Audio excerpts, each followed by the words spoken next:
The all-new FIA GT1 World Championship took its bow in Abu Dhabi, and it was dramatic from the start. One Martech Ford, that of Natasha Gatsnang, crashed in qualifying. But once the racing got underway, the Corvettes were clearly on form with victory in the qualifying race. Ultimately, they were denied the championship race win by the other Martech Ford of Thomas Butch and Romain Grosjean, the Swiss driver winning on his GT racing debut.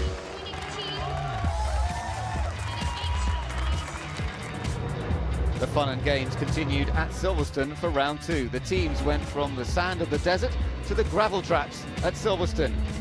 The Aston Martins were flying on home territory, and Darren Turner and Thomas Enger appeared to have won for Aston Martin. But an overly worn plank beneath the car led to disqualification, ensuring the Tourist Trophy was taken by Warren Hughes and Jamie Campbell-Walter in the Sumo Power Nissan GTR.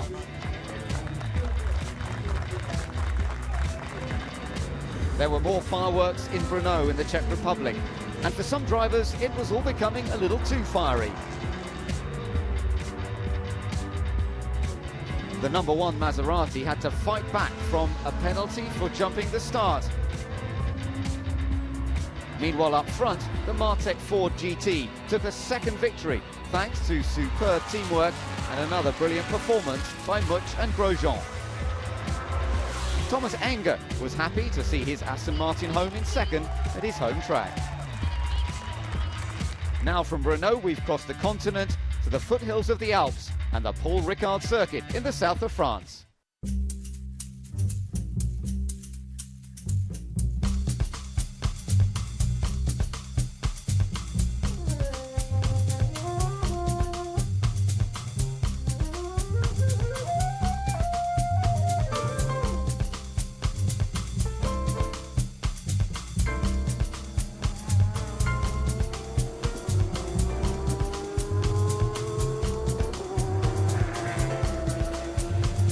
Twisty, winding roads in spectacular countryside to the sweeps and curves of Paul Ricard, it's time for round 4.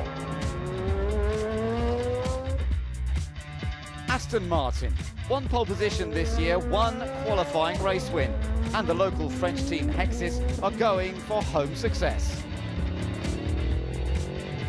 The championship is very hard because we have very much manufacture that can win.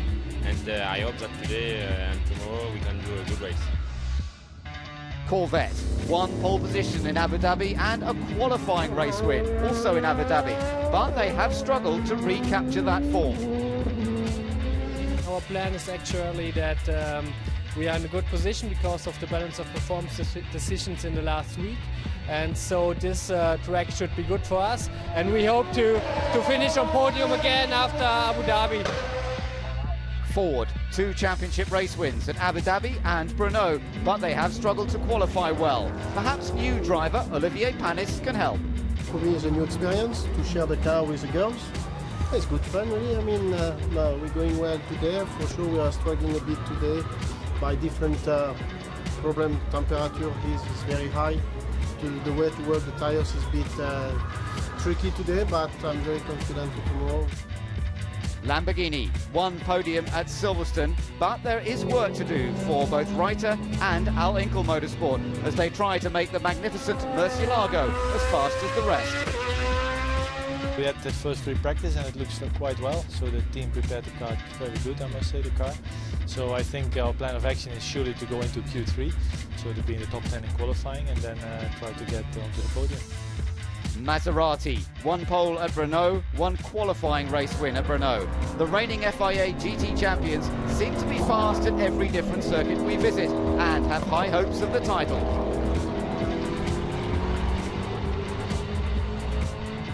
Yeah, we are second place at the moment in the championship. Everything is okay. Will be hard, I think, here for us, for our car, but anyway, it's important we score point. Nissan, 1 championship race win at Silverstone and a podium for Sumo Power at Brno. But what will it take to repeat that kind of performance here in France? It's going to be about tyre management in in the heat of the day, it's going to be who can best preserve the rear tyres in particular. So we'll see. We'll see. We'll have a better idea, obviously, when today's finished.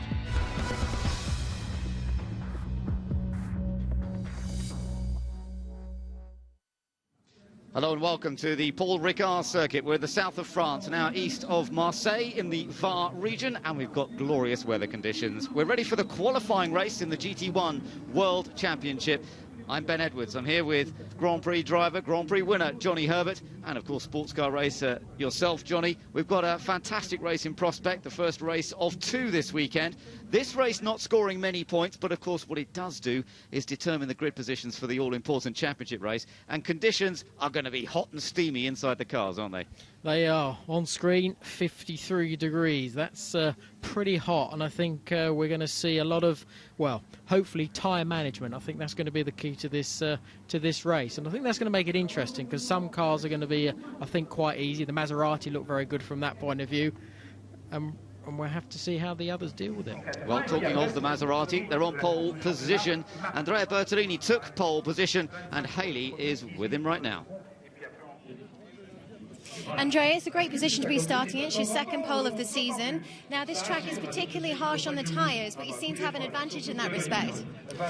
Yes, it's correct. I think the race will be nice because at the end of every stint, many cars will be in trouble because the tyre effect is impressive here. But we are quite happy about the balance of our balance. We'll see what happens.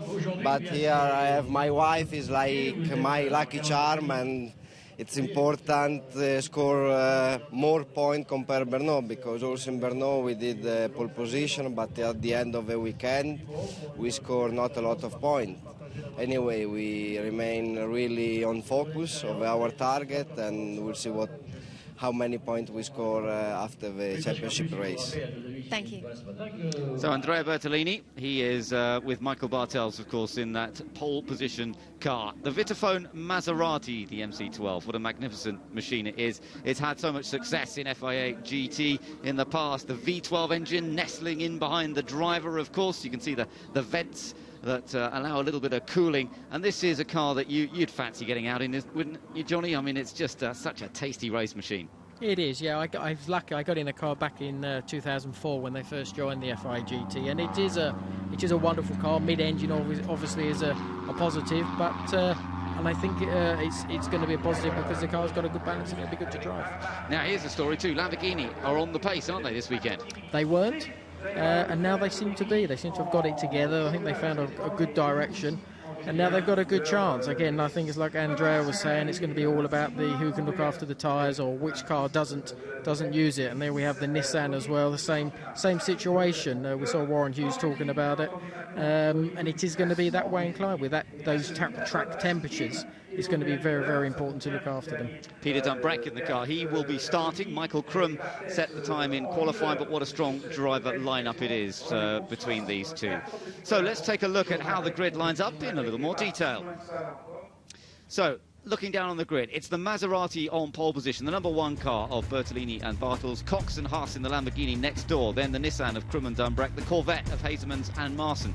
Then it's the Nissan of Hughes and Campbell Walter, then the Lamborghini of Bouchou and Basseng, another Lamborghini of Schwager and Pastorelli, the Maserati of Hager and Margaritis, then the Maserati of Bernoldi and Ramos, Ficini and Henrici's Corvette is next, then Bobby Longin's Maserati, Zonta and Danielle's car next door to that. There are the two Fords, Olivier Panis making his debut in the FIA GT Championship. Further back though, Aston Martin's really struggling. Apart from the #8 car, all the others were outside the top 16 in qualifying. Some work to be done, and Carl Wendlinger quite a long way down the grid as well as we get towards the back of the field. Jonathan Hershey, Clivio Piccioni, and then at the back, just checking that grid graphic. In fact, I think the #8 car is going to be starting from further up the order than that. There was an issue, a technical issue, but I think that was resolved, and I think they are actually starting further up the grid than that. Let's just see the cars as they head off then on the formation lap. Great to see the Blancpain Lamborghini starting from the outside of the front row. It's Christopher Haas who is going to be starting the car. Peter Cox will be taking it over a little bit later on as they past our chronometry position, I can tell you that number 8 Aston Martin is indeed starting from the 4th row of the grid, not from the back of the grid. So as they continue on around on this formation lap, it's going to give us an opportunity to perhaps take a little bit more of a look at the Paul Ricard circuit, Johnny. Obviously, it's defined by its long back straight, the Mistral straight, with a chicane in it nowadays as well. But the section they're going down into here is quite fiddly, tricky on the first lap when they're all bunched up. Yeah, well, it's very technical. We've got a right-hander followed by a left and a right. And the right-hander, sorry, is the left-hander, and the right-hander now is coming up, is the slowest, probably one of the slowest parts of the circuit. But it's use that curb, and then you've got a nice right-hander which leads on to the main straight, the Minstrel straight. Very important to get as much grip as you can from the car to get yourself out, to get that high speed down the straight. So hopefully we're going to see a lot of overtaking down this Minstrel straight. Yep, absolutely, and they're speeding up to about 260 kilometres per hour when they're at full speed before the chicane, which is just over 160 miles an hour, 160, 165 miles an hour when they're fully up to pace coming down to this section. And then it's the chicane they're using, they're actually turning left. You were telling me there's a combination of different chicanes they can use here. Yeah, there's one you can actually turn, is the exit of it actually there on the right-hand side. So you can either do a right chicane a little bit further down, which is what we're using this weekend. There's a left chicane, which used to be just a long straight all the way down to the senior corners. So it's a demanding circuit. Here we are into the chicane. This will be the right-hander, which again leads on to the straight once again. And as I said initially at the beginning, you've always got to try and get yourself out of those corners to carry that speed, to give yourself the advantage of the speed down the straight, but also in a race situation of being able to slingshot and slipstream past the car. One of the most famous corners in motorsport coming up at the end of that straight is called Senior, and in whatever kind of car you're in, it's pretty daunting. In single-seaters, it's virtually flat out. Not quite so much in these cars. No, a little bit of an ease off. I think the balance of the car is obviously you're trying to get as much as you can through those sort of technical, slower corners. And generally, in a high-speed corner, even if you go flat or you lift, the difference is very, very small. So that's where you're not particularly bothered. As long as you can get through it smoothly, it's not really a problem. And I think that we've gone through that fast right-hander, and this is that double right-hander. I think it's all the double droite du basset. I think I said that right. Which is basically a double right-hander, and it's sort of the second part here, it just dips down a little bit, which gives the car a little bit of understeer, so you've got to be a little bit wary of that. And with the understeer, of course, you get more temperature in the tyre, you get more understeer, and that's where you've got to look after the tyre. So that's where these guys have really got to work hard at being able to not make the tyre slide front and rear. And we're going through this sort of final technical part of the track. Again, the same thing. There's a left-hander, probably as we go back in, yes, we're on the right, and then there's a long left-hander which goes into the last corner, and the same situation. So then they're all bunching up. This will probably be the start, so you want to get as close as you can. So yes, they are bunching up indeed, and Michael Bartels will want to make it a clean start because they've already been done once this year for jumping the start. Even though it is a rolling start, they've got to control the pace. The Lamborghini alongside, so it's Maserati and Lamborghini on the front row, Nissan and Corvette on the second row. 4 different manufacturers, 4 different brands up front. The race gets underway and we're immediately on board, charging down towards the first corner. It's the Lamborghini that's got in front. Christopher Haas has got in front. We're riding on board the number 22 car, Jamie Campbell-Walter and the Nissan. Now they've got to squeeze into the first corner. The Lamborghini leads, great start. The Corvette's up to 3rd place, and then the Nissans. So the Nissans sort of bunching up together as they go through the first bend, but it's first claim for Lamborghini in this race as he gets ahead of that quick Maserati in qualifying. Christopher Haas leads. I think that was a very important start to get in the front, to get ahead of that Maserati, because that car does look very strong. Now it's settling down. Hopefully we've got someone cutting across the inside of the corner there, but the Lamborghini is important now. You've got to keep that car in as best shape as it can, especially those tyres. Yeah, but it was an excellent getaway, as you say, and the Lamborghini is so important for it to make that initial break and see if they can do something with it. The 2 Fords running virtually together, Thomas Much and Natasha Gachnang in the 2 Fords. Olivier Panis sharing driving duties with Natasha Gachnang this weekend. Down into the chicane for the first time. That Lamborghini still has the advantage. Oh, and somebody's going straight off. It's one of the Hager Maseratis, has to take to the escape road and rejoins. Yeah, and I think they just just made maybe a tiny bit of contact, but I think they're going to lose. I think they're side by side once again as we go down that main straight. I can see him pushing. He's actually gone back past that Maserati, so he actually did make the move count. What a sight as they all head into Scene Corner. On board here with Jamie Campbell-Walter. He's in the number 22 Superpower Nissan, the Tourist Trophy winning Nissan from Silverstone. And tucked in behind his teammate there, Peter Dumbreck, immediately ahead. Watch the work going on the steering wheel. It's a lot going on. There's a little stick there. If you push in there, just one gear down. That's white sort of fan as it is. That's the engine, the driver cooling. Leaves upshift. There'll probably be one more, yes, and then there will be a 2 downshift for the left-hander. Trying to keep as much pressure as he can on his teammate to enable himself to get in front. Yeah, they will definitely be pushing all the time, but he won't want to upset the rhythm of Dumbreck. If they can make a break from the cars behind, of course it will be to their advantage. Notice the young driver, Aston Martin of Stefan Mucker, going pretty well. Just behind them, the number 8 car, Jamie Campbell-Walter got very close here to the back of Peter Dumbreck. I'm not sure if he's going to be quite able to do anything with it. The Dumbreck car is actually carrying a little bit of ballast from the last race, success ballast, so that would hurt them a little bit perhaps. That might give Jamie Campbell-Walter the idea that he might be able to get past, but up front is still the Lamborghini of Christopher Haas leading. He'll be handing over to Peter Cox later in the race. Peter Cox, who crashed his car at Renault last time, now trying to make up for it. Can they come home with Lamborghini's first win of the season? That really would be impressive stuff indeed. The other Maserati Vitaphone car going through there, that's running down in 10th place, and everyone else still jostling for position.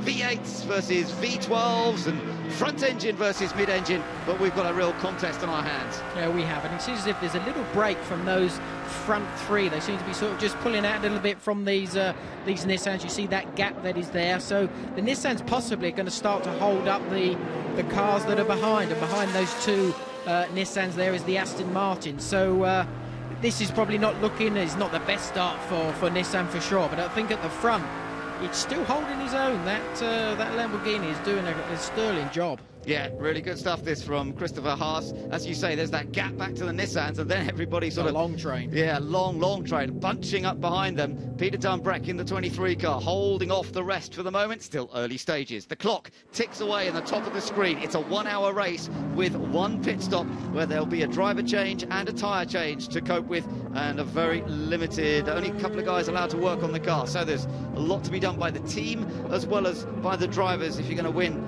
this qualifying race. And remember, it's all about getting a good position for the championship race. And here's Jamie Campbell-Walter getting alongside. He's done. That was a good move. That is a difficult one. He might try and get on the inside again, but I think Jamie's got it. Yeah, Jamie's held that. Damn good move. That very good move. Well done, Jamie Campbell-Walter, fighting his teammate, but getting away through. The Aston Martin not far behind them of Stefan Mucker. So there's the Team Sumo guys all keeping an eye on this. It was clean, so there's maybe a sense of relief that they've got through that with no contact between the two cars. Now I wonder if Jamie Campbell-Walter is going to be able to close that gap up to the leaders, and Peter Dumbreck might be able to keep everybody else behind. That would certainly help Campbell-Walter. Oh, absolutely, and I think he's got a good chance, because it definitely didn't seem as if the Nissan was able to, Peter Dumbreck that is, to really hold the pace. Yeah, he's already broken away already. Now the Aston Martin's trying to get past, so this will actually work very much so in the favour of Jamie.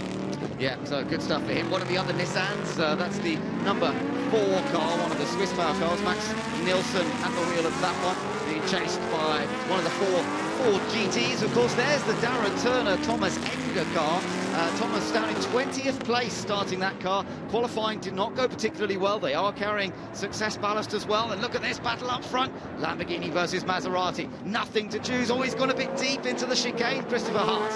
Yeah, this is what he goes. He's got to be careful with his tyres. It's the early part of the race. This is when you do the damage. You've got the most weight in the car with the fuel, and this is where it really damages the tyre. So he's got to really monitor what he does in his driving style. But of course, behind, the Maserati is pushing him hard. Yeah, it is. This is the battle of the Italian manufacturers at the moment. Lamborghini versus Maserati. Jamie Campbell-Walter's putting in some purple sector times on our timing screen, so you were absolutely right. Now he's got past Peter Dumbreck. He is going on a chase off these guys, the top 3 up front. Don't forget that Corvette of Xavier Marson running well in 3rd. Yeah, and he's got the advantage. It does seem as if they're, albeit the first, second and third car, being held up by that Lamborghini. And that's enabling Jamie to actually close that gap quite quickly, because they're pretty impressive times already. Good to see the Blancpain car up there, though. Christopher Haas, 22-year-old German, raced in the FIA GT3 European Championship in 2009, had some victories in that, came out of more Lamborghini racing before that, in fact, in the German GT series, but he's probably not as experienced as some of those guys who are sort of ganging up on him behind. And there's a little look down the inside from Michael Bartels, but he decides against it. Still early stages in this race, and it's the championship race that they've got to be thinking about at all times. They cannot afford to make a big mistake in this one and throw away chances of scoring points in the second race of the weekend.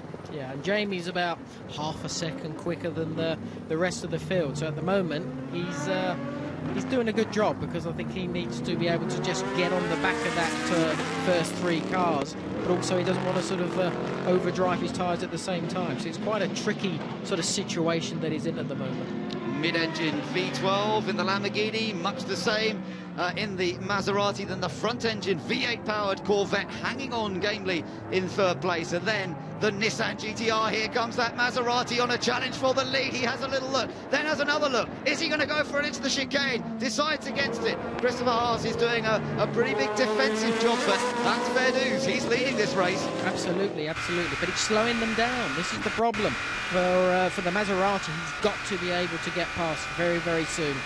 So we're on board the Corvette in third place. Watch it at Seam Corner. Yeah, very close. Sort of rolls the car through, getting on the power as quick as you can. It's quite difficult, possible, but quite difficult to overtake here on this double right-hander. But I think on this particular occasion, he's not going to be able to do that, because the Maserati is very, very stable. Yeah, it is. It's a low centre of gravity. Really looks superb, but that Corvette is going well. Xavier Martin sharing once again this weekend with Mike Hazemans. There's only the one Phoenix Corvette here this weekend, so those two lined up together in the Mad Croc Racing entry. But you've got this contrast once again, which is great to see. Three different brands there in the top three places and being chased by another. And there's the other Mad Croc car, the number 12 machine, spun to the side. And that's, oh dear, that's a bit disappointing. Kuzmanen just about getting going once again, I think. But up front, the top three, just the top two actually, just making a little bit of a break on that lap from Xavier Martin in third place. Campbell Walton still closing up on them and seeing if he can become a factor in that battle up front. We're inside the Vitaphone pit, and both Andrea Bertolini and Enrique Bernoldi, who are due to take over later, watching those screens intently and wondering, what am I going to be left in? Will I have a car at the end of this, because it's quite a scrap up front. It is, and the pressure's getting more and more and more on the Lamborghini, but the Maserati, for me, for what I've seen, for what we've both seen after qualifying, does seem to have the legs and everybody else, but he's got to get in front first. He's definitely closing up. Another good fastest first sector there from Jamie. So he's flying, isn't he? He is, yeah. And again, he's being helped by the Lamborghini. I'm sure he's not quite on the pace, but you know, we're going to have to see if that Maserati can actually do a dive down the inside. Not on this occasion once again. The chicane down the mid-straw straight. He really had to brake late that time. I thought we were going to see one of those, you know, big old weavy braking and running deep, but he got it under control nicely. And I tell you what, Christopher Haas, I'm impressed with this so far. He's got the lead. He's not going to give it up easily. No, he's not, and he hasn't made any mistakes yet, which is great. And that's always an important thing of this type of racing. You make an error when the cars are this close, and of course you're going to lose out. So at the moment, very impressed, John. So Lamborghini looking good in the qualifying race, but Maserati chasing them down. That number one Vitaphone Maserati with Michael Bartels at the wheel, so experienced, knows how to deal with situations like this. He will apply a certain amount of patience because it's still early stages, still going to hand the car over to his teammate, and it's only the first race of the weekend, which does not score many points. A few points on offer, but it's really about grid position for the championship race. Don't forget that Corvette, ready to take advantage of any little problems there might be, and Enrique Bernoldi there, keeping her close. It's sweet, isn't it? Lovely. Wives are obviously out in force this weekend, being in Paul Ricard. It was a tough decision to come to the south of France, but they gamely came along anyway. I know, it is tough. You know, you're sort of packing all your sun cream on the way down. It's a hard thing to do. Hard life, isn't it? There's Jamie Campbell-Walton, still catching, still closing up. We're riding on board with him now, Johnny. So where do you think he can find a little bit more speed and catch them even further? Well, I think where he's got to be able to do it is the entry of the corners, and I think that's really the easiest place for him to do it without damaging the tyres. And it seems as if he's caught them down at the far end. He seems to be very good into that sort of right-left. Now we're going on to the right, onto the Minstrel Straight, and then it will be the breaking of that chicane, which were for him will be important, just to gain that little bit of time each lap to get on the back end of that Corvette. Sumo Power guys are keeping a close eye on this one. Here comes Michael This could Bartels. be it. No. Oh, it's Bartels gets out of shape. Oh, he saved it beautifully. Just about gathered it together. Great racing, though. I thought he was heading for the barrier for a moment there. Now he's got the Corvette right up his chuff now, so now he's got to try and defend his position now, which he wasn't doing only about 5 seconds ago. Gives a break to Christopher Haas in the Lamborghini just for a moment. He's got to take a breather. Managed to fight him off there, and now, as you say, as he runs over the curb on the exit there, the Corvette breathing down his neck. And Xavier Martin will be loving this in third place. He will be getting that Corvette as close and as fill those mirrors as much as he can. He can, and Jamie just getting onto the back of these guys as well. So as they're all scrabbling over each other, Jamie's been able to get onto the back of that Corvette, which is a wonderful job for him. So we're getting it into a four-way tussle for the lead now in these early stages still of the qualifying race from Paul Ricard. Beautiful sunshine, and although it's getting into late afternoon, it's still very, very warm, both outside and particularly in those cars. And look at Jamie Campbell-Walter, the fourth of the 4 cars that are crossed the line.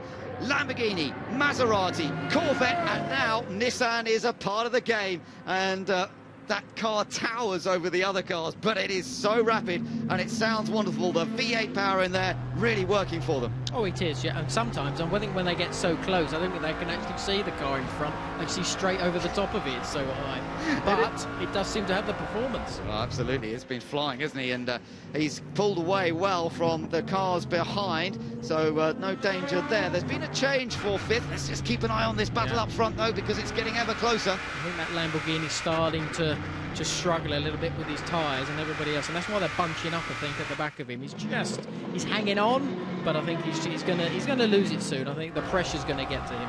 We've lost the young driver Aston that was running pretty well up, actually, because of a drive shaft problem, so that's disappointing. Meanwhile, Nicky Pastorelli's come up to 5th place. Peter Dunbrek has dropped down to 6th position now in the other Nissan. But let's watch this battle up front. Wonderful stuff, as the Lamborghini has led from the start and has just about managed to control the race. But now we've got a 4-way tussle for the lead. 4 different brands, and each of the drivers looking for the opportunity to edge ahead here. Still the Lamborghini turns into senior corner in front of the Maserati, the Corvette and the Nissan on their tail. Yeah, this is going to be sort of mind games and pressure on all 4 of these cars, because they're all going to be trying to sort of outsight the other one, and of course they're all trying to do the same thing. So it's going to be interesting how they can actually put the pressure on, especially at the front end, to get in the lead and make that break. Great pictures down at the pits, aren't they? I mean, everyone is just glued to these monitors because no one knows quite how this is going to be resolved, and it's still a long way to go in this race.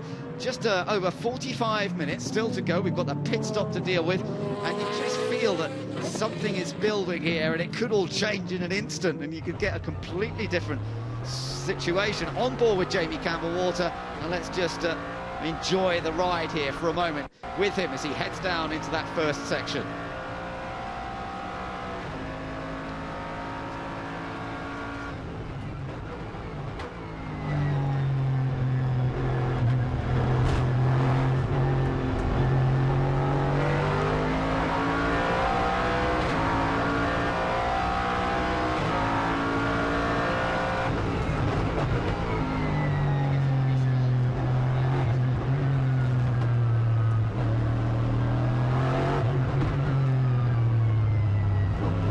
So just a chance there to listen to a bit of that V8 power.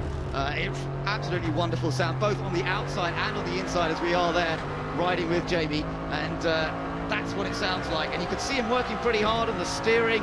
He's fighting the car a little bit for grip, making little adjustments, and still a part of this train up front. The Maserati's going on the attack again. Michael Bartels having a look, but he's fairly cautious because he almost got himself into trouble a couple of laps ago. Deep goes Christopher Haas And that could give Bartels a run on the exit of the corner. Oh, was there a touch? I think that was close. I don't think so, no. They're side by, I think he's side by side now. So now the Corvette, you see, could capitalise on this. But the Lamborghini is quick down that straight. Look at this three-way tussle, and Lamborghini just gets in front, turns in front. Now that Corvette. Yeah, watch him, watch him. Where's he going? No, not quite. Great fight. And the Nissan has joined in again. So all of these guys fighting around.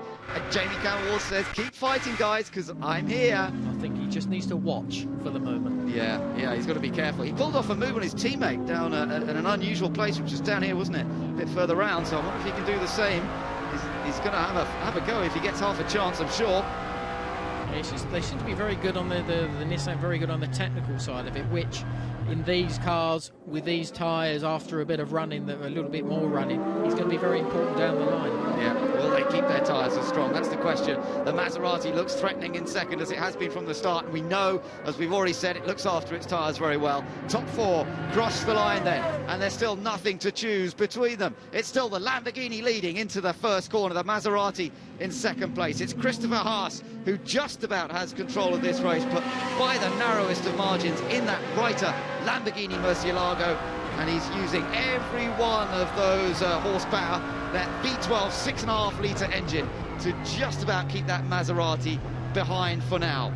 On board with Jamie Campbell-Walter again, trying not to slither too wide. That was optimistic. That was optimistic, and I thought for a moment the Corvette was going to have him. Yeah, no, I don't know what he thought he was trying to do there, but he was very fortunate to get away with that without clipping the back with the Lamborghini, but also not losing out to the Corvette. Very lucky. Very fortunate, and not like Michael Bartels to make a mistake. Is he getting frustrated now? Do you get that sense that he's just beginning to think, come on, I want to get past, I can go quicker let's have than a you. look. There you go. So is this going to be, this looks like, that is done. That's a done move. Now, is it, it's going to be, it's what happens with that Corvette. I don't know where it is. Was it the side or not? I think it must be still behind. That was a great move, because he needed to do it. He was very lucky in the beginning of that section, the beginning of the straight. Now he's ahead. I think he's going to pull away. The Maserati has done it, you're right. He's got that place, and now can anybody stay with him? In a way, we almost need someone else to sort of go on the attack as well, and because that Lamborghini is struggling a little bit now. The Maserati might disappear into the distance, so the Corvette and the Nissan behind can't afford to wait too long. Take another look at how it was done. Yeah, well, just down the inside, and of course he's got nowhere to go because he can't turn left. Because there he is, there's the front of the car, he goes quite wide. Very lucky not to lose out on this right-hander exiting with the Corvette behind. But he got on the power very well, and I think that Lamborghini has a good straight-line speed as well, which probably helped and benefited him. Yeah, it's been helping. Oh, little look there from Jamie Campbell-Walter. No, not quite. He's still tucked in behind the Corvette. Maserati beginning to make a little break for it. And we could see some new fastest laps here, perhaps. Although Jamie Campbell-Walter's got fastest lap from earlier in the race when he was chasing down those leaders, remember. Peter Dunbreck in the number 23 Nissan. He sits in 8th place. Chase at the moment by the Ford GT, who's just moved up, I think, a couple of places. So that's pretty good stuff. There's a lot going on here. Yeah, there have been some changes on that last lap because Maxime Martin was come through in the number 40 Ford, suitably enough, and he's definitely gained a place or two on that last lap. Behind them, we've got Bert Longin and then Thomas Much in the number 5 Ford, the car that we've seen win twice this year in championship races in the hands of himself and Romain Grosjean. So that car's running in 12th place, the number 5 car just behind these guys. This car, number 40, is in 10th place, another Ford GT, and look at how Peter Dunbreck is having to be ever so defensive now. Yeah, very much so. He's sort of dropping back quite a lot, considering where he started. So he's dropping down quite a lot. But it's just wonderful seeing. You've got the Corvette in front, then the Nissan, then the GT, then a Maserati, then a GT again. And then I think it's a Lamborghini behind that. 2 Lamborghinis, I think. So it's just wonderful seeing all the different marks racing each other. On board with Thomas Much then, the number 5 Ford GT, as he heads down that Mistral straight, trying to move up from 12th position at the moment. Just a quick note on some of the other guys further back. Battle for second. Oh, Corvette has moved into second place. The Corvette in second place ahead of the Lamborghini. Now then, that's interesting. The Maserati, as you can see, has already made a break, but the Corvette now has moved into second place. Lamborghini in third under attack from the Nissan, and Christopher Haas, who has driven so well but we knew he was struggling a little bit for grip, and he's now finding himself dropping down the order. But if he keeps his head here, he can still bring the car in to Peter Cox and hand it over in a decent position. And precisely, I think that's what he's got to try and do. He's got to try and, I don't know, nurse that car is probably the wrong word, but he's got to be able to do it. This is that pass, same place, into that chicane down the straight, down the inside, sweetly done, no problem. Yeah, lovely. Nicely done. Beautifully judged there by Xavier Marson in the number 11 Corvette, and the Dutchman making fairly easy meat of it. Now, talking of a Dutch driver, there's another one. Well, they're going well in the World Cup at the moment. How can they get on in GT racing here this weekend? Peter Cox will be taking over the Lamborghini that was leading for so many laps, now finds itself down in third place, and the pit window opening up pretty soon. We've got some more battles going on further back here as well, as the Ford right in the middle of the sandwich gets past Umbre. I mean, yes. Fantastic. That was great. And Bert Ant getting past Bert Longin as well. He got past. Too, yeah, exactly. So I don't know what's wrong with the Nissan seemed to have a bit of a slow entry into that corner. So I don't know what's going on. There's another Lamborghini, I think, past. I think he's just past that Lamborghini, I think he's coming up towards the other Reiter car. That's the Ricard Zonta, Rafael Daniel. The Aston trying to go around the outside of the Swiss Nissan. It's crazy. I think he may have done it. Has he done it? Oh, go on. Get it, yeah, he's got the line now. Yeah, I know, this next line you've got to be careful. Oh! Yeah, they almost touched. Very good. And now he's lost that because he's lost his momentum. So now the cars are going all over the place trying to pass him, which they're going to do.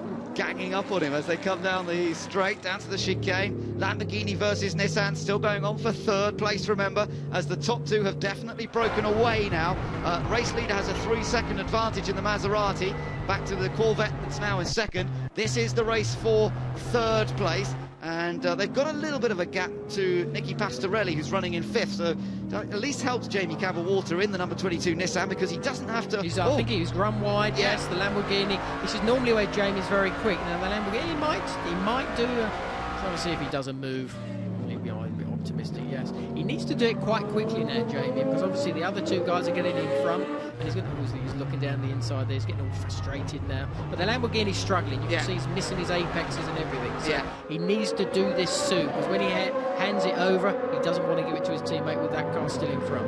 And the Al Inkel Lamborghini's not too far behind as well, because that's catching up too. So Jamie, in a sense, needs to get on with getting past this Lamborghini if he possibly can, in a good, clean way. And Christopher Haas is sort of hanging on at the moment. We can see the lack of grip, as you say, he's sort of missing apexes and darting around a bit, but so far keeping it under control, and he won't want to lose any more positions if he can avoid it. No, he doesn't, but this seems to be where this section, when we go through this right-hander, or their right to, and now this right-hander here, this is where he needs to get so close to him now, Jamie, because this right-hander is going to be important onto the straight, and this is where the guys have been able to get close enough to pass him. Not quite sure if he's going to be close enough on this occasion, but Peter Cox, hopefully it is. Yeah, all ready to go, and all the other drivers. There's Michael Krum, who'll be taking over from Peter Dumbreck. Some loosening up exercises going on. Andrea Bertolini getting ready as well. What's going on here? It's still all tight behind Peter Dumbreck. Dumbreck has really struggled as this race has progressed, hasn't he? Yes, usually so. It's quite surprising when you've got two same cars, same team, and the difference is so different. The number 9 Aston Martin in there, Thomas Ackery, the young Frenchman, going well, but they're all bottling up behind that Nissan, and it had pace in the early stages, but not so much now. Lamborghini of Rafael Daniel having a little look down the inside. The pit window has opened up. We're 25 minutes into the race. Pit stops can begin from now on. Who chooses to come in? It's down to the teams, and we reckon that Campbell-Walter may have moved up into third place as they have come around this next time, and he could well have just snatched that third place from the Lamborghini. We'll see when he comes back. That's Peter Dumbreck that you're looking at in the number 23 car. He's got his own battle going on, because he's got a Lamborghini behind him and an Aston Martin, the Hexis number 9 car, run by the local team to this Paul Ricard track, but struggled in qualifying. Yeah, well, that Lamborghini and that Aston Martin, if that Nissan doesn't pit, they need to pit, because I think they will get the advantage. But he's just run wide. I think that's, one is through. The Lamborghini popped through. Yeah, I think he was heading off for too long, something on that one. Peter Cox will be taking over this car. He jumps on board, And a good effort by Christopher Haas, as still the attack rages behind Dumbrek. Oh, He's clipped it. He's lost it! Trying to come out of that last corner. My goodness. I think the Nissan was coming in the pits and the Aston was coming in the pits, yes. And I think they just moved over and took the front off the Aston. Oh, what a place to spin as everybody's charging into the pit lane. Enrique Bernoldi taking over the number 2 Maserati now. The number 23 car, Peter Dumbrekin, for Michael Krum to take over. And a used set of tyres going on board that. So, watch these pit stops. Only 2 guys allowed to actually affect the wheel change under the supervision of the team manager. So it's tough work, this. Away goes the number 2 machine. Looked pretty effective. The number 1 car hasn't been in yet, as Peter Cox comes onto the track now to see what he can do after Christopher Haas did such a fine job. Yeah, and he's ahead. Yep, well, he's ahead of that car, but the other car hasn't come in yet. That's the number 2 car. So it's the other one. Yeah, it's the number 1 we've got to keep an eye on. Don't confuse me. It's confusing enough as it is. So now this is what happened here, Johnny. Well, I think the Nissan, you can see he's got close. He's going to the right. I don't think they made contact. I think it's just because he saw the Nissan come over on it. I don't think they actually made contact. He sort of tightened his line. Yes. Put the boot in anyway. And then that was it. And Round she went. Yeah. So up front. Here car. No, not yet. Just yet. Here's the race leader then, waiting for him to come in. Michael Bartels will be handing over to Andrea Bertolini. Is he coming in? Yeah. Okay. Slides it out. That's sort of what the other guy was trying to do, except he didn't get it right. Now, into the pits he comes. It's an unusual kind of pit entry here, isn't it, at Paul Ricard? Don't tend to see pit entries like that very often nowadays. No, very, very tight. The cameraman in the way. Yeah, he's gone. Andrea Bertolini making sure of that. They're right down at the end of the pits here. So, now the guys go to work. You see how it's just the 2 mechanics who are actually allowed to do the wheel change with the gun, and the other guy's rushing around with the wheels, puts the wheel on, swaps, takes the wheel away. Not easy, and I tell you what, in this temperature too, these guys running around, fully suited and booted, full Nomex on, fire protective gear, in these high temperatures, that is sweaty work, let me tell you, as Andrea Bertolini gets ready to go. Yeah, nice stop, very clean. That good stuff, yeah. Magic stuff. On his way again, so that means at the moment this car's leading, the Corvette, the number 11 car, Xavier Marson. He'll be handing over to Mike Hazemans shortly, presumably, but he's leading this race, and Jamie Campbell-Walter is in 2nd position in that Nissan with the lights ablaze just in the background of the shot. So will the Maserati, I think that was a great stop by the Vitaphone team, which is really what we've come to expect from them. Yeah, me too, I think so. I think it was a very, very slick pit stop. Now, Olivier Panis is taking this car over, former Grand Prix driver for many years, of course. Your teammate on one occasion, Johnny? Yes, he's making his debut. He's doing a very good job. Great guy is Olivier, and I think he'll be a very competent GT1 driver. Yeah, I'm sure he will be totally at ease here on French turf as well. As Xavier Marson continues to lap at a reasonable pace, but talking of reasonable pace, we'll see what the leader can do now that they've swapped around. I can imagine we're going to see some pretty quick laps from Andrea Bertolini when he comes around next time. Yeah, well, I know when he did, I think his last lap, like his pit-in lap, effectively, was like a 2.6. So that's fast, because most of the others doing 2 minutes 8. Well, 2.63 is actually the fastest lap. So, yeah, so that's not bad at all. Of course, so we'll see what it is next time around. But there is Xavier Marson, and he is coming in. Okay, so Xavier Marson, careful not to cross the white line on pit entry. There are a few people who got into trouble for that, of course, at Silverstone. Most notably the Aston Martin of Thomas Enger and Darren Turner. But he avoids that mistake. And Mike Hazemans, another Dutchman, well, plenty of quick Dutch drivers in GT1, jumps aboard and ready to go in the Corvette. Now, it's really the battle between him and the Nissan of Jamie Campbell-Walter, which has also come in the pits at the same time, interestingly. So that could be very interesting to see which of them gets out ahead. You'd expect the Corvette to be out first. They came in first. The Nissan just in the background of the shot. There it is. The number 22 car. Jamie's out. Warren Hughes jumps on now. And wait for it. No! The Corvette getting away up ahead, you just saw. So I think that Corvette's retained the edge there, hasn't it? Yeah, I think it's actually extended. I think the Nissan definitely stalled, so he's lost a bit of time with that. Meanwhile, across the line, goes the Maserati. I think that's going to still be comfortably in front. They're on the pit lane speed limiter, which seems to take an age for them to come down into. Now, that is Peter Cox ahead in the Lamborghini, isn't it? I think it is, in the number 24 car. It is. That's fantastic. But good news for him, for Peter. So to remind you, that was the Lamborghini that was leading early on. I don't think it will have taken the lead, but it has got itself back ahead of the Corvette, back ahead of the Nissan. Yeah, it definitely wouldn't. Well, very much so. I'd be shocked if he actually takes the lead, but I think he's. That was a great, obviously in and out lap, to be honest, or especially an in lap. And I think that's where they've gained slick pit stop work as well, and they've paid dividends. Brilliant job by the Lamborghini, Reiter Engineering. And Christopher Haas was definitely the star of that first stint, and he's talking to Haley in the pits. Christopher, what a great start to your stint you had there. Yes, my start was really good. I had the first place of the start, and yeah, I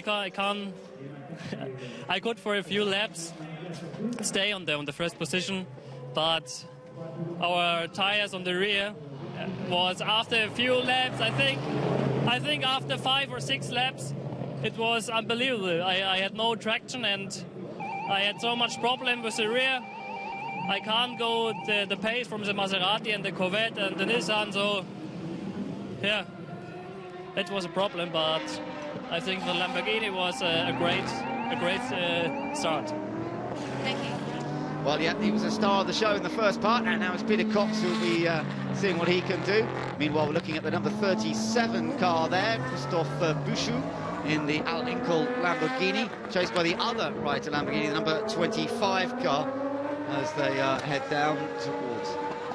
Now, let's just take a little look back at some of this. He got nudged by Carl.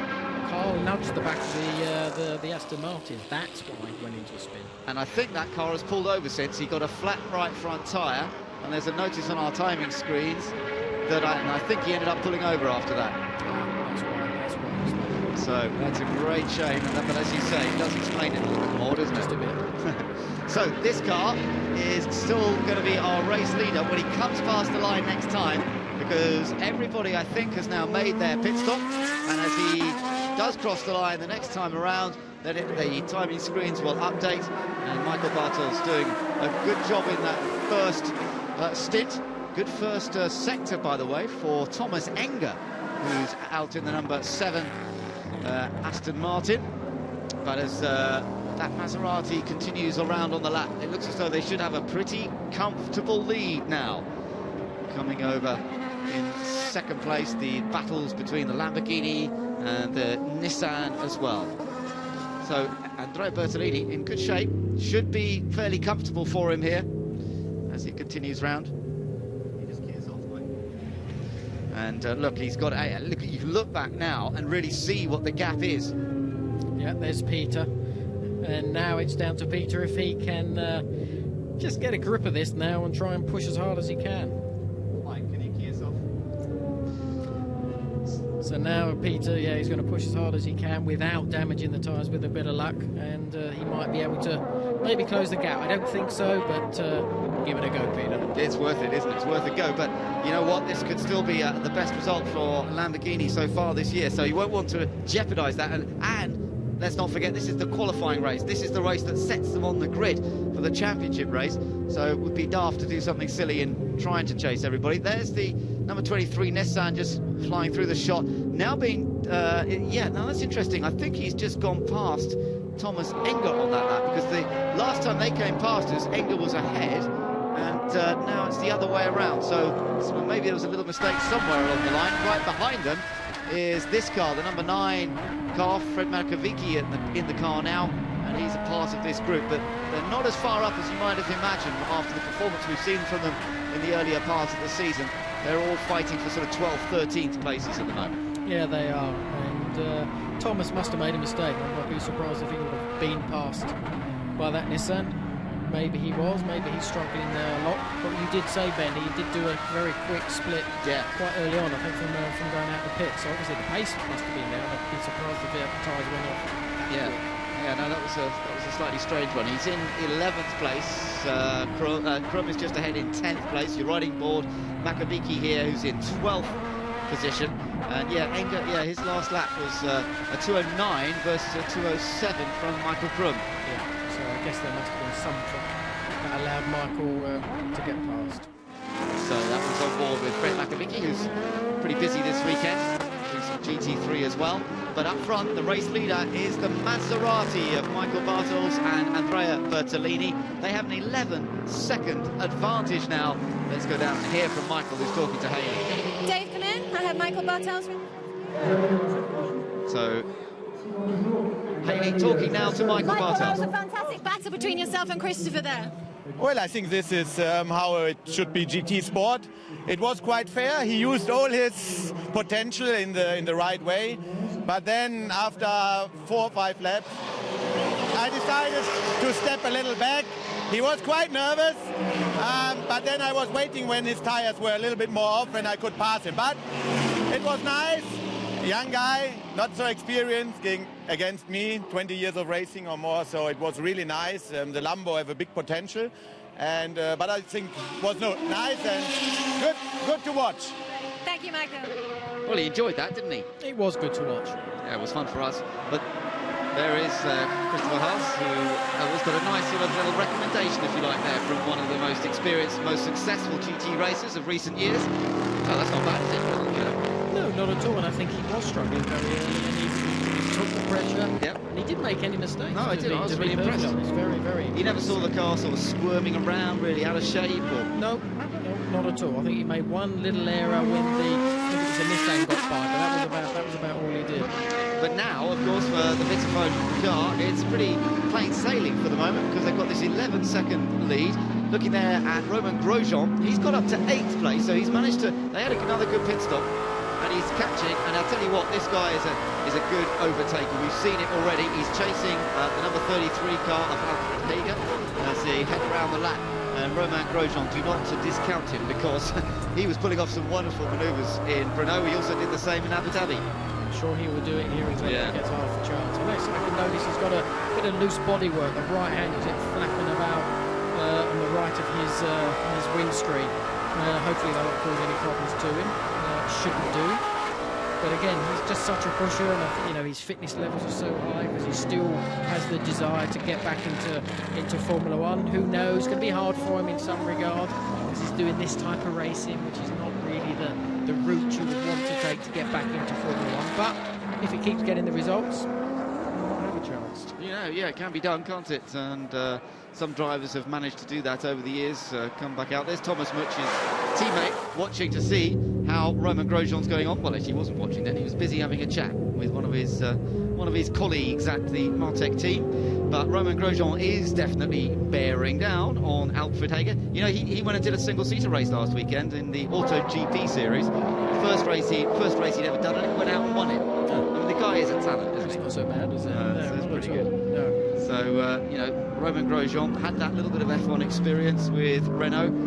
As you say, can be difficult to get back out. But let's watch him here, Johnny. Tell us, what can we see from the onboard? Well, you can just see sort of the drive in with that gear stick. You know, the steering wheel obviously it's going left or right, but it's that gear stick that is interesting because it's like a motorcycle stick. It's he just pulls back, it goes up the gears. Maybe another one as he goes up again. Probably one more. There you go, and then he'll be going down to the first corner and then shifting down a couple of gears. You know, it's a very nicely made car, and everything seems to work very well, and he's very comfortable in it, which is very important as a racing driver to have that. Only 1.3 seconds behind the car ahead of him, Alfred Hager, on that last lap. Definitely looking to close that gap a little bit more. He was only 0.3 quicker, I think, though, so at that rate it's going to take him a few laps to really get fully on terms. Depends how he's looking after those tyres. Yeah, exactly, and it's quite settling down. We've sort of got the top 6, and they're all sort of around a couple of tenths from each other effectively, and that's obviously going to make it a little bit more static for the race, but as we all know, and we've all been told, it's all going to be about the tyre management. And you keep telling us. And if someone can use those tyres latterly in the race to be able to use them to get in front of whoever's in front of them. All right. Well, we'll see. We'll see if you're right. We'll see if let's hope there's a battle at the end. So Maserati still leading. Yeah, we were watching that little flapping. Well, there's damage on that right front wing somewhere, so it's difficult to pick it out. Let's just see if we can see it here. It just looks loose on the. I don't know. There's probably a fixation, I'm guessing, on that, on the corner of the bodywork. Not that side, it's the other side. Yeah, we might see, and it's just a little bit loose. It just keeps flapping up there. There you go. And it's not moving much. It's not lifting that badly down the straight. So I think it's sort of pretty fixed down. Some good laps being put in by Warren Hughes. Just on that side there. By the way, I think there's a clip, probably where. Yeah. So you just see a bit there. There's a clip that probably holds it on as well. Quite fixed up. So younger members of the Martech team hopefully cheering their man on, Romain Grosjean. But just mentioning that Warren Hughes has just put in a fastest final sector. He had purple a moment ago too on the middle sector on the previous lap. And so Warren Hughes, the number 22 Nissan, running in 4th place. Let's just quickly remind you what's happening. It's the Maserati of Bertolini and Bartels that's leading. The Lamborghini of Peter Cox, which reclaimed 2nd place after a brilliant pit stop. The Corvette of Mike Hazelman's and Xavier Marston's running in 3rd place.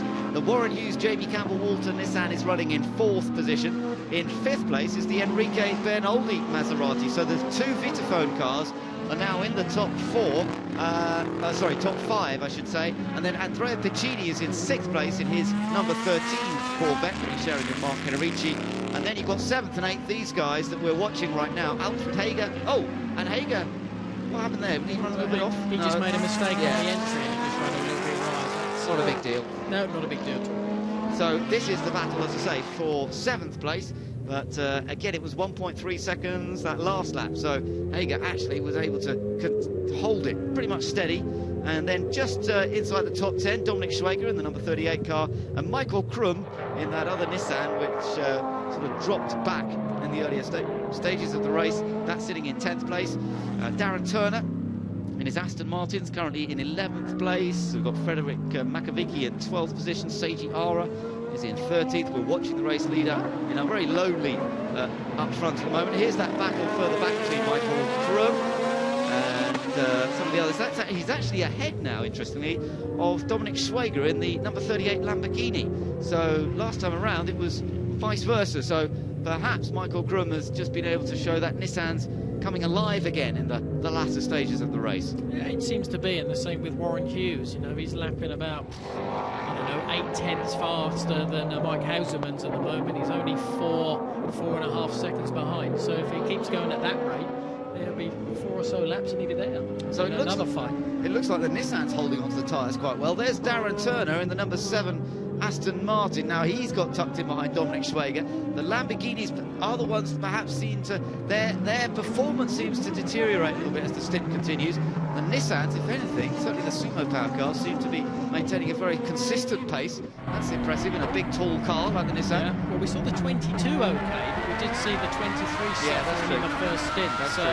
But that sometimes happens. You just get sort of have the tyre just go through a funny heat cycle, and sometimes they just don't quite perform as they should. But at the end of the day, Michael looks as if he's sort of getting it together. If we get inside, this is an Aston Martin battle going on. Yeah, exactly. And again, we got wealth of experience in front of him with Thomas Enger, and he's not the easiest man to pass at any time. So no, I think it's Darren's car now. Oh, he's not any easier either, is he? He's no easier either, no. It's quite a driver like that.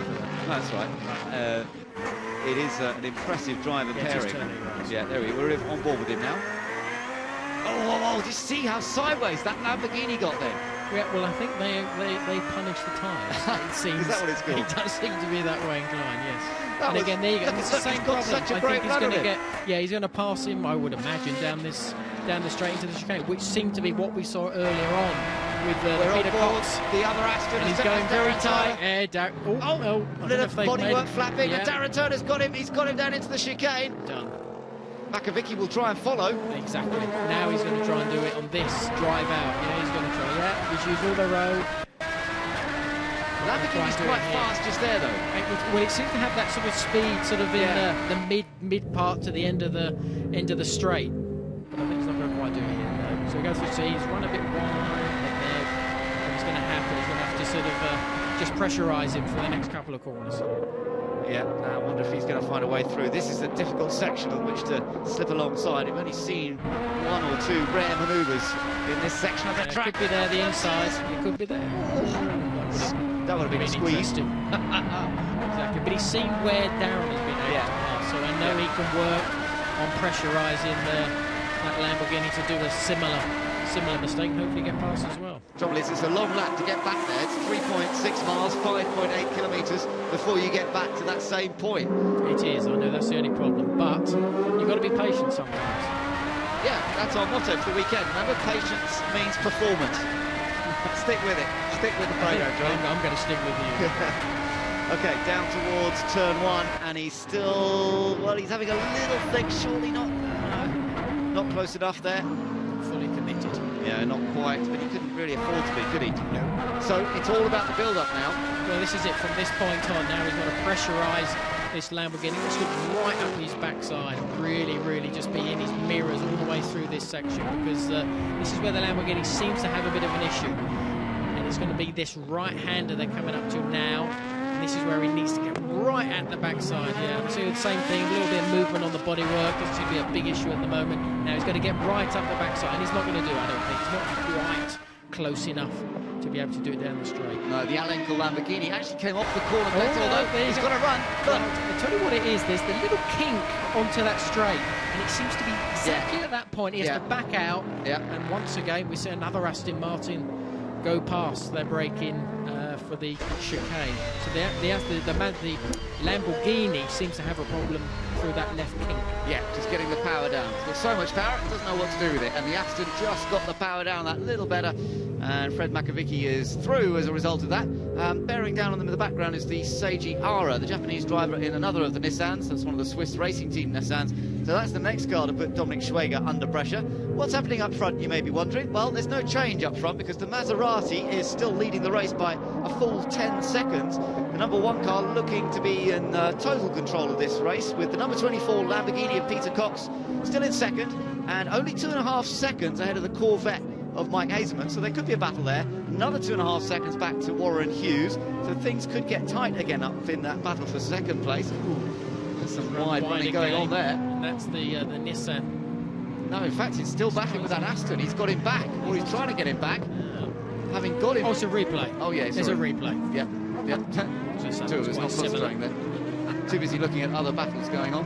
Exactly, but it's quite good with the Peter Cox, Hazelman, Warren Hughes fight that we've got, because they are all edging, bunching together. So that's going to make the last, probably got 11.5 minutes to go. That's going to be quite an interesting battle, because again, the Lamborghini, I think, is starting to struggle again. Look, Grosjean, we were talking about him earlier, he has caught Alfred Hager ahead of him. It's taken him a while, but he's now there in position, and now we get a chance to see where he might find a way through. This is that left kink where the... You see the difference, that was it's flat through that, absolutely no problem. Yeah. That Lamborghini seems to have to back out because obviously it's rear end, I'm guessing, which is probably trying to step out. Problem for Grosjean there is that the Maserati ahead of him was just as quick through there. Very much so. Under braking, very nice, loose at the back, braking as much as he can. This is where the Maserati generally will probably accelerate very well out of this chicane. He'd be braking from about 160 miles an hour. You know, you sort of think, oh, a little bit of a wiggle, he'll sort that out. But he's doing 160 miles an hour and that thing's sort of weaving around. Yeah, that's fine. That's fine, Ben. It's only about 1,300 kilos worth. Yeah, no problem. A bit wide out of scene. Brake lights flashing on, and Grosjean was definitely on the attack. Getting a bit of a reputation as an overtaker. So I guess, you know, when you're the guy in front, Alfred Hager, a little bit older in years, more experienced, retired from racing at one point, only to come back again. He's going to be feeling, well, this young whippersnapper behind me, I'm going to have to keep an eye on him. It does make a difference. It's quite funny, you know, he's come into this GT1 racing sort of, you know, now, or this year, but he's made a big reputation about overtaking. As soon as you know he's there, it does make a difference. Psychologically, it's quite funny how it does make a difference. But he's a very experienced man, and I'm sure he will fight it tooth and nail. Yeah, he's not going to let it through, and actually as they come across, not really any closer on this lap. These two cars look pretty evenly matched, the white and black Maserati, and then the dark blue and silver Ford of the Martech team with that little bit of flappy bodywork, still dancing away in the wind there. out. And he's not going to back off. Grosjean's not that type of driver to back off. He's just going to pressure. You always know someone's going to make a mistake, and if you just keep on being in the right place, you're going to get that opportunity to pass. Looks like the body shop's going to be fairly busy after this. So a few bits of fiberglass flapping around in the wind, but I don't think it's going to be too many problems. Fiberglass? Well, Fiberglass, carbon fiber, whatever. Yeah, going back in a few years there. Yeah. It's just around the wheel trim, isn't it? Really, around the arch there. Yeah, I'm guessing there may have been a bit of contact. I don't really know. So there's something actually underneath it as well, trailing along. Getting that power down, he's still having to correct, isn't he? Yeah. Well, I can see at the front, we haven't seen it yet, the battle with Peter Cox. Could be a chance. This could be a chance. This could be it. He had a really sort of dodgy run through the chicane, back into the car, sliding around, but where does he go now? Well, he's got to try and, there you go. So he's trying to do a dummy, but again, trying to do it into Scene Corner is very, very, very difficult. Yeah. You just got to keep on doing it. You know, we're going into the more technical part of the track. He knows he's there, and this is where he's got to keep the pressure on. Exactly. Teammate, watching that? Yeah, he's confident with his boy. He is, actually, because they've had some great results. Yes. The only team to have won 2 of the championship races, of course, this year is that number 5 car. And so Thomas, I think, having full confidence in his teammate. It was a brand new driver pairing going into the year, but it's been very good now. This is that battle. This is Warren Hughes now. For third place. Half a second behind that Corvette. He's sort of been edging closer and closer and closer. You can see him fighting. There's a bit of understeer with that car. You see the steering wheel doing a little bit more lock than normal. But obviously, the rear end of that car is working very well at the moment. So again, same situation. Pressure. Push. Just get yourself in the mirrors. Interestingly, Warren has set fastest lap a few laps ago, but it was Jamie in this car who set fastest lap in the first part of the race. Warren has set fastest lap in this second part. And what's also impressive is that he's maintained the pace as the stint has continued, and he's chased down that Corvette of Mike Haseman. So you've really got a lovely tussle on our hands with 7 minutes remaining in this qualifying race for the FIA GT1 World Championship here at Paul Ricard. The fight for... and he's got past Grosjean's done it. Grosjean has got past Alfred Hager and into 7th. Yeah, great move. Straight down the inside. Very clean. And he gave him room as well, which was nice. It was nice to be able to do that, because you don't want to get involved. And as you've said, you want to get involved with the next part of the session. And he's trying outside. Trying to take third place. Can he do it there? Round the outside at Scene Corner. Surely not. You can't overtake there, can you? He has. How did he do that? He's done. Look at that. It's incredible. Wonderful. What a manoeuvre by Warren Hughes. He's taken third place around the outside of one of the fastest corners in motor racing. That was brilliant stuff. And he's taken the super-powered Nissan into third, and Mike Haseman doesn't want it like it. He wants it back again. He certainly does, yes. He's not giving up yet. Great move, because that, as you say, that is somewhere where you don't generally pass. You seem to have a little bit of extra speed as he went into it. He committed, and I think that commitment was what actually got him through. For a potential podium on target for the team that won the Tourist Trophy at Silverstone.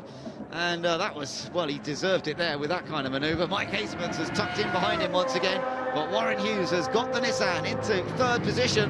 Across the line they go then, 5.5 minutes remaining. Out in front, the Maserati of Andrea Bertolini has a big lead. We're on board that Corvette again as it sees if Mike Haseman can get the place back, but I'm not sure. That Nissan's been so quick in recent laps, I don't think he's going to have an opportunity. Let's just listen in to the Corvette for a moment.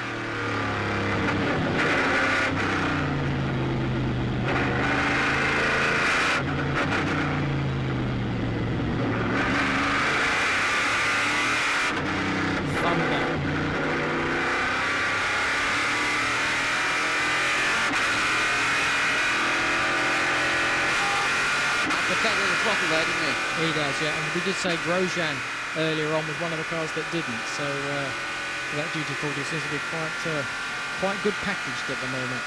Race leader is the Maserati we mentioned, still in the 2 minutes 7, so it's still going pretty quickly as we follow through the chicane here. Great noise. It's a wonderful noise, isn't it? Now V8 really sort of rumbling and rattling. They had some engine problems at the start of the year, but I'll tell you what, that thing's working really well at the moment.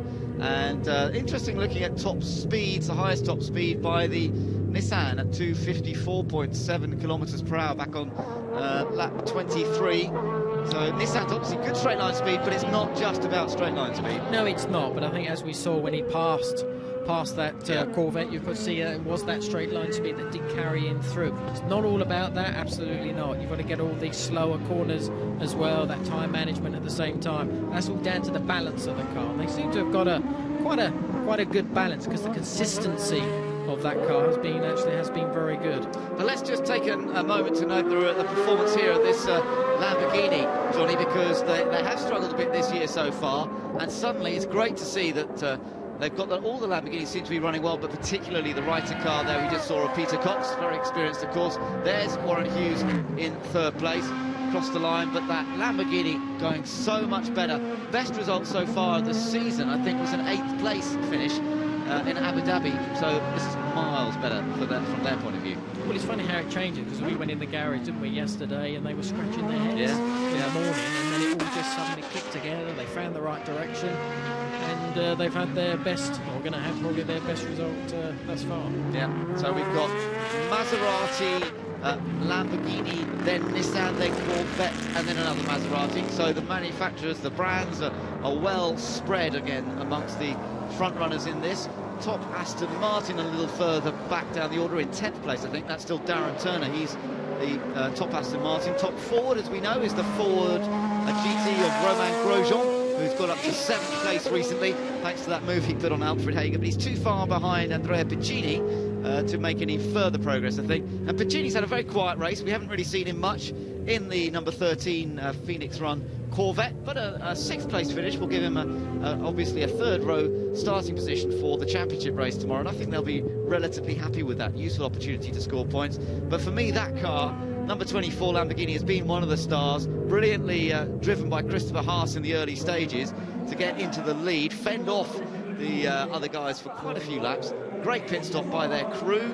Peter Cox has then delivered with a stunning outlap and a couple of laps that really got him out in front, got him to be in front when the Nissan and the Corvette rejoined after their pit stop. So beautifully, I think, a tactically good race from them, well driven, and although they might not win, that 2nd place, I think, for the Lamborghini has been excellent. This will be the last lap then, as Andrea Bertolini crosses the line now with only a minute and 38 seconds to go, and it's a 2-minute 8 lap, so they'll be going on to their final lap, chased by the Lamborghini and of course by the Nissan.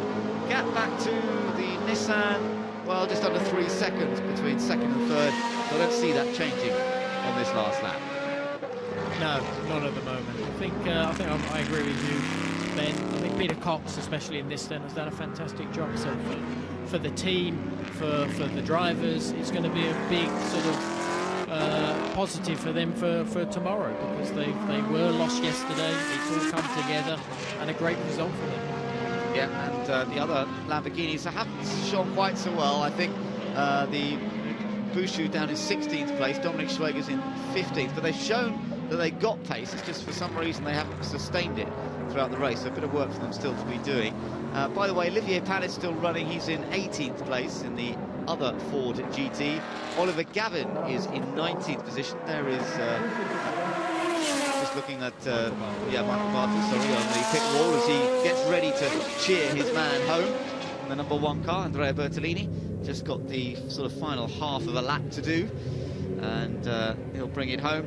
And just looking at some of the other positions, well, just outside that podium slot, of course, will be the Corvette of Mike Hasemans and Xavier Marson, but couldn't withstand that fast-charging Nissan. There's the Lamborghini, definitely the Nissan still, I think, of those front runners, the quickest car at this point.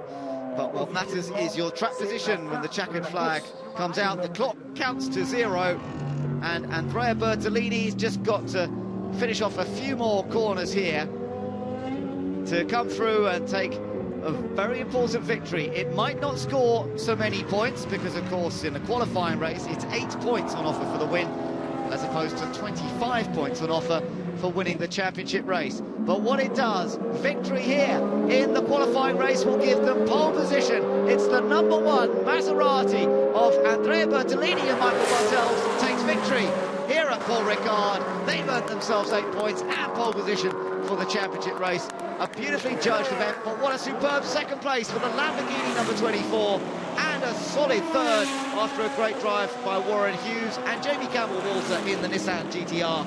The Corvette of Hazemans and Marson finishes 4th. The other Vitaphone Maserati is 5th. We've got the number 13 Corvette of Andrea Piccini finishing in 6th place. But with a lot of action, particularly in the early stages, ultimately, this car, Johnny, just had them taped. The Maserati, wherever we go, is a very fast car. Definitely so. And I think what was worrying for all the other competitors was what it did yesterday in qualifying. And I think today rather, but what they were worried about was its speed. Yeah, and he had it. He had the speed. But the early stages, he had to fight his way past that Lamborghini, and that kept us entertained, didn't it, for quite a while there.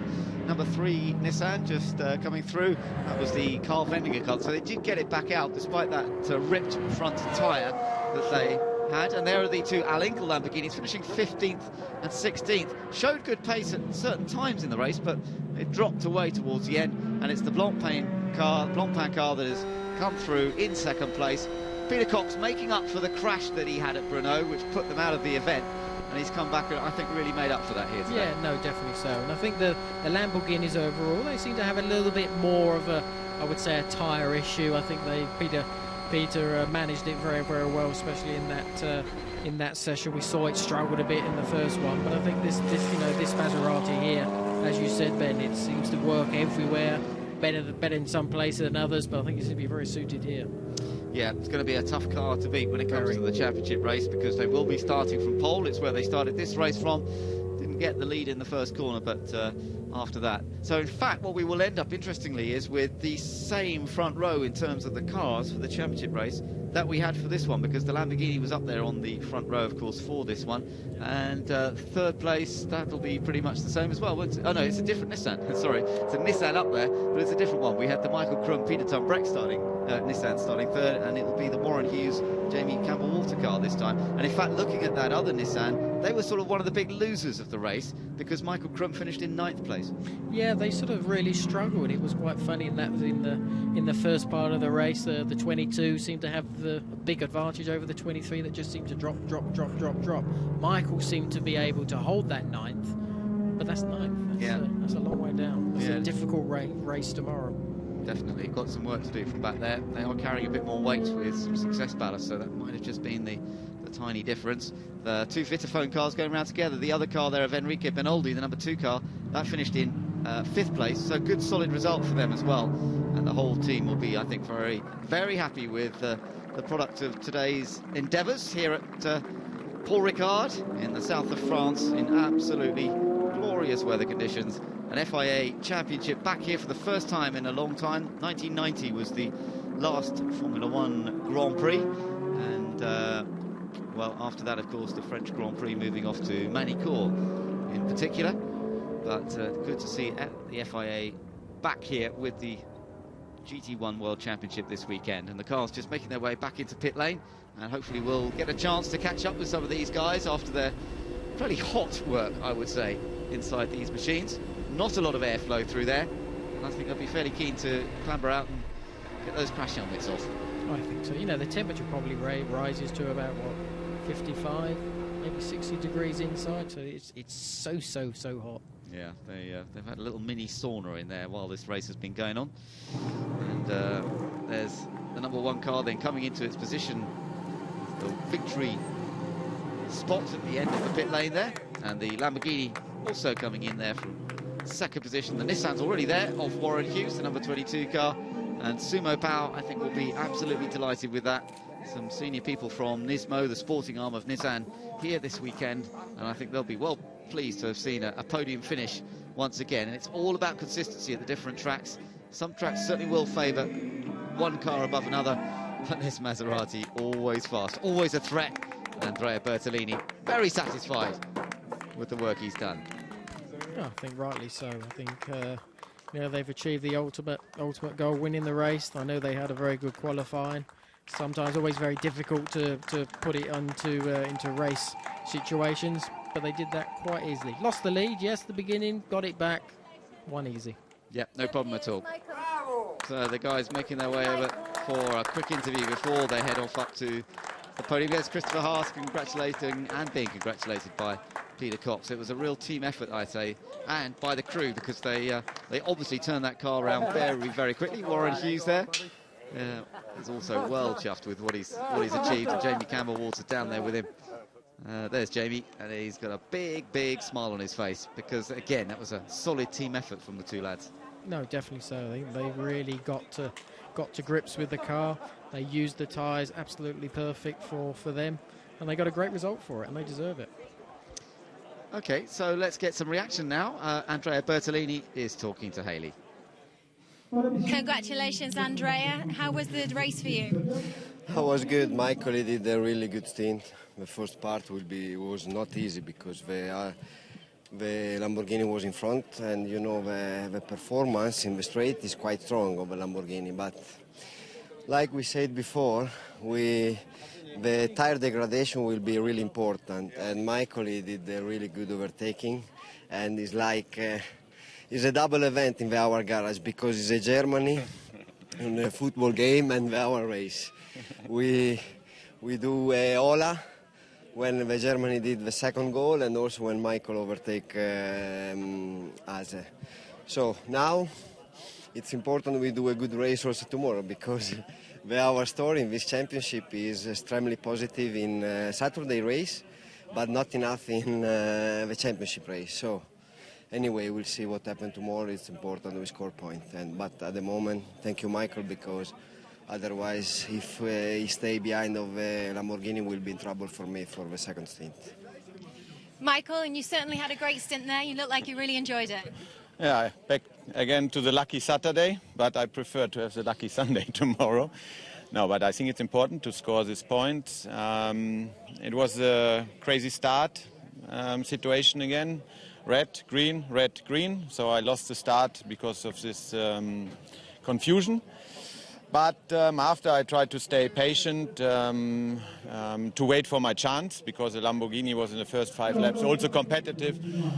But I think we did a great race today with no big mistakes. The crew did a very good pit stop. Andrea did his normal performance, and I think we have a good base for tomorrow. But I think tomorrow at 2 o'clock it will be much hotter, so the tire effect or the tire factor will play much more important than today in the evening. Now it's fresher, but for today we are very happy. And when I saw the 3-0 for Germany against Argentina on my board, in the same lap I passed Hase, so it was good. Thank you, guys. That's a great line, and well, what a good day it is for Michael Bartels then. That's all coming together nicely for him, because they certainly judged it well. At one point we had that big slide, if you remember, Johnny, when he was lining the Lamborghini up one of the laps before he actually got past. I thought for one moment that car was heading to the barrier, but he saved it well and came back for it. But for us, in a way, the stars of the show, because it was less expected, the performance of the Reiter Lamborghini. And we can go and talk to one of the drivers, that's Peter Cox. Peter, there certainly was a great performance to get rid of Bruno that time. Yeah, it was perfect. I think Christopher drove really well. He set up the second place for us. Really, he fought really hard with Bartels, and he held him off well. And that actually made our race, I think. And then I just had to consolidate, and drive the car home. And I think you can see the Reiter engineering guys did a fantastic job with the Lambo, and we are very happy. Yes. And great to be on the podium, Christopher. Sure, it's so great, it's unbelievable. I think we, the team, and Peter and me, we are really delighted about this result. And yeah, the team did a great job, and yeah, I'm really happy. Great. Thank you, guys.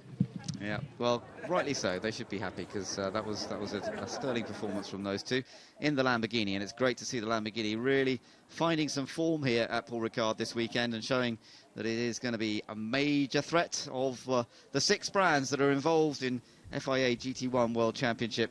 Lamborghini right up there.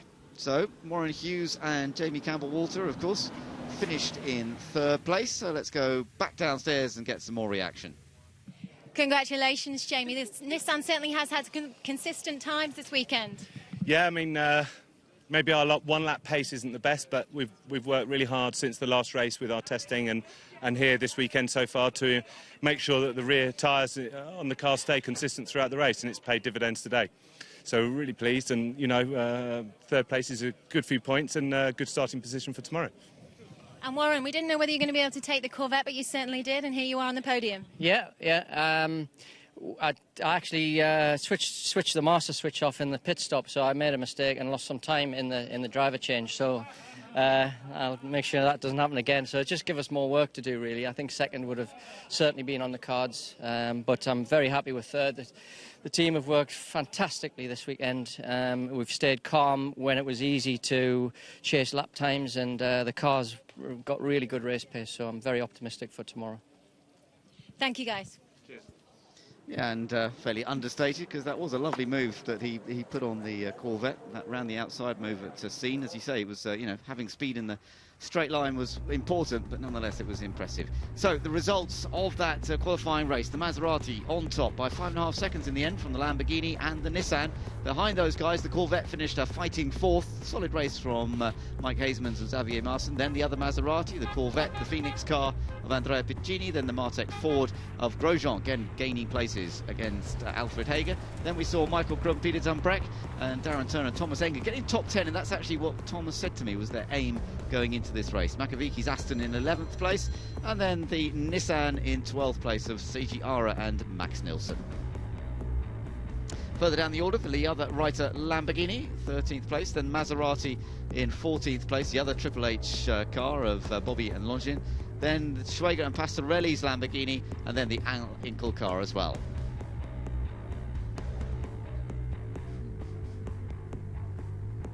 So let's take a look back at some of the highlights from this qualifying race from Paul Ricard in the heat haze. A little nice fresh breeze blowing across the track, which has certainly helped cool things down just a touch. Well, going into this race, it was always going to be difficult to beat the Maserati on pole position, but the Lamborghini had some other ideas, particularly when the start got underway. The formation lap thankfully took place all relatively calmly, but as we got the start proper underway, it was an excellent getaway for that Blancpain Lamborghini, grabbing the initiative into the first corner, and Jamie Campbell-Walter was also on a charge himself, trying to get his Nissan to move up a little bit too. He got himself in behind his teammate for a while there, and it looked as though the two Nissans were going to sort of be together all the time. Spin there, which we didn't see on the original footage, was Natasha Gachnang getting into a little bit of bother with one of the other Ford GTs, ironically enough, but thankfully the car wasn't too badly damaged and she was able to continue. We saw the change of lead eventually, because for so many laps Christopher Haas managed to prevent the Maserati coming past. Ultimately he didn't quite have the speed in the Lamborghini to stop that flying number one Vitaphone coming through, but nonetheless it was an impressive stint from him. Well, there were other battles going on throughout the field as well at times. We didn't quite know where to look, as everybody looking for a little bit more space on this wide open Paul Ricard track. And Romain Grosjean was going to be making quite a few moves as we went through the latter stages as well, moving that Ford GT further and further up the order. Well, this was all a bit exciting as some of the cars headed into the pits. This was the pit stop period, and Thomas Akari was lucky really that there wasn't any further damage done to the car. Into the pits came the lead car, the Maserati, and Andrea Bertolini came out really with a very comfortable advantage at that point. The number 11 Corvette was always in the mix, and it looked as though for a while it might be on for a podium finish. Ultimately, that wasn't quite to be the case. They would finish in fourth because of this move by Warren Hughes, getting down the outside and braving it out in the entry to Scene corner and just getting the car in front. Looked like the Corvette might have been able to sneak back up, but Hughes was having none of it, and using all of his skill and his experience to just squeeze in front by the width of the proverbial cigarette paper. Well, up front, no such problems for Andrea Bertolini. He really had a very comfortable lead handed to him by Michael Bartels, and he wasn't about to throw it away. He came through to take an uncontested victory in the end and a superb qualifying race win. But as the boys said, it's the Sunday race that counts to them more than this one, because the big points are on offer in the championship race, and they'll be looking forward to that come tomorrow. Well, a good second place for the Lamborghini of Peter Cox and Christopher Haas, and that very strong third place for the Nissan of Warren Hughes and Jamie Campbell-Walter. Well, thanks for joining us for the qualifying race here at Paul Ricard. Join us for the championship race tomorrow. From Ben Edwards and Johnny Herbert, bye-bye.